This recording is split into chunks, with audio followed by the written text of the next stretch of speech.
சுவாமி விவேகானந்தரின் சிந்தனை துளிகள். உன்னால் சாதிக்க இயலாத காரியம் என்று எதுவும் இருப்பதாக ஒருபோதும் நினைக்காதே. அப்படி நினைப்பது ஆன்மீகத்திற்கு முற்றிலும் முரண்பட்டது. நீ எதை நினைக்கிறாயோ அதுவாக ஆகிறாய். உன்னை வலிமை உடையவன் என்று நினைத்தால் வலிமை படைத்தவன் ஆவாய்.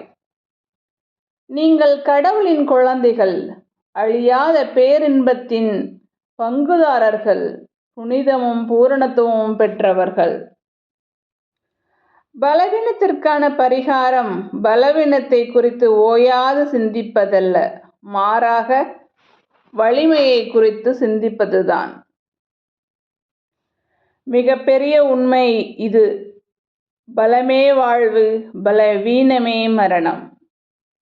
நான் எதையும் சாதிக்க வல்லவன் என்று சொல்.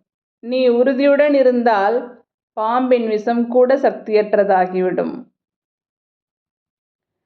என்றைக்கு ஆன்மீகம் தனது செல்வாக்கை இழந்து உலக ஆதாயம் தலையெடுக்க ஆரம்பிக்கிறதோ அன்று முதல் அந்த சமுதாயத்திற்கு அழிவும் ஆரம்பித்து விடுகிறது. தனி மனிதனின் நிலை உயர்த்தப்பட்டால் தேசமும் அதன் நிறுவனங்களும் உயர்வடைந்தே தீரும். உனக்கு தேவையான எல்லா வலிமையும் உதவியும் உனக்குள்ளேயே உள்ளன.